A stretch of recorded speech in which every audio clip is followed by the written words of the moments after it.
एक बुजुर्ग महिला की मृत्यु हो गई। यमराज उसे लेने आए।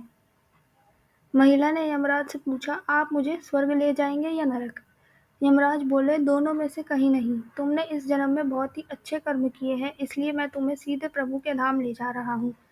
बुजुर्ग महिला खुश हो गई और बोली, धन्यवाद, पर मेरी आपसे एक विनती है। मैंने यहाँ धरती पर सबसे स्वर्ग और नरक के बारे में बहुत सुना है। मैं एक बार इन दोनों जगहों को देखना चाहती हूँ। यमराज बोले, तुम्हारे कर्म अच्छे हैं, इसलिए तुम्हारी यह इच्छा पूरी कर देता हूँ। चलो, हम स्वर्ग और नरक के रास्ते से होते हुए प्रभु के धाम चलेंगे। दोनों चल पड़े। सबसे पहले नरक आया। नरक में बुजुर्ग महिला ने जोर-जोर से लोगों के रोने की आवाज़ सुनी। नरक में सभी लोग दुबले-पतले और बीमार दिखाई दे रहे थे। महिला ने एक आदमी से पूछा, यहाँ आप सब लोगों की ये ऐसी हालत क्यों है? आदमी बोला, तो और कैसी हालत होगी? मरने के बाद जब से यहाँ आए हैं, हमने एक भी दिन खाना नहीं खाया। भूख से हमारी आत्माएं तड़प रही हैं। बुजुर्ग महिला की नज़र एक विशाल पतीले पर पड़ी, जो कि लोगों के कद से करीब 300 फीट ऊंचा होगा। उस पतीले के ऊपर एक विशाल चम्मच लटका हुआ था। उस पतीले में से बहुत ही शानदार खुशबू आ रही थी।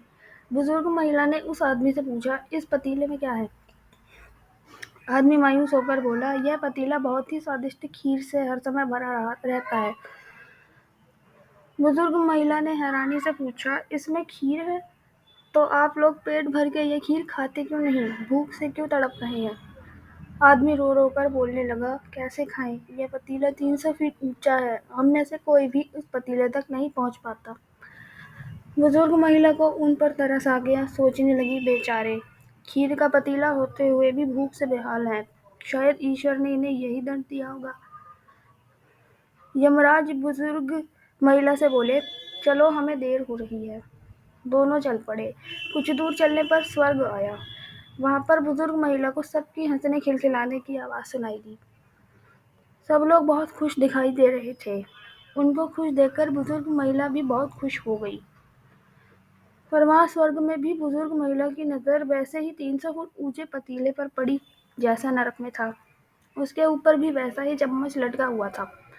बुजुर्ग महिला ने वहां लोगों से पूछा, इस पतीले में क्या है? स्वर्ग के लोग बोले, इसमें बहुत स्वादिष्ट खीर है। बुजुर्ग महिला हैरान हो गई। उनसे बोली, पर यह पतीला तो 300 फीट ऊंचा है। आप लोग तो इस तक पहुंच ही नहीं पाते होंगे। उस हिसाब से तो आप लोगों को खाना मिलता ही नहीं होगा। आप लोग भूख से बेहाल होंगे। पर मुझे तो आप सभी इतने खुश लग रहे हो, ऐसे कैसे? लोग बोले, हम तो सभी लोग इस पतीले में से भरपेट खीर खाते हैं। महिला बोली, पर कैसे? पतीला तो बहुत ऊंचा है। लोग बोले, तो क्या हो गया, पतीला ऊंचा है तो? यहाँ पर कितने सारे पेड़ हैं। ईश्वर ने ये पेड़ पौधे, नदी, झरने हम मनुष्यों के उपयोग के लिए तो बनाए हैं।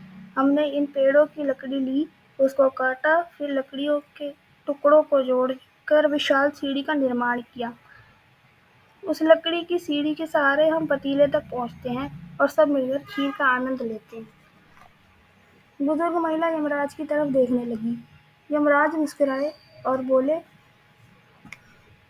ईश्वर ने स्वर्ग और नरक मनुष्यों के हाथों में ही सौंप रखा है।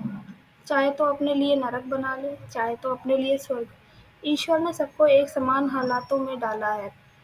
उनके लिए उनके सभी बच्चे एक समान हैं। वो किसी से भेदभाव नहीं करते। वहाँ नरक में भी पेड़ पौधे सब थे, पर वो लोग खुद ही आलसी हैं। उन्हें खीर हाथ में चाहिए। वो कोई कर्म नहीं करना चाहते, कोई मेहनत नहीं करना चाहते, इसलिए सब भूख से बेहाल हैं। यही तो ईश्वर की बनाई इस दुनिया का नियम है। जो कर्म करेगा, मेहनत करेगा, उसी को मीठा फल खाने को मिलेगा। अर्थात स्वर्ग एवं नरक आपके हाथ में ही है। मेहनत करें, अच्छे कर्म करें और अपने जीवन को स्वर्ग बनाएं।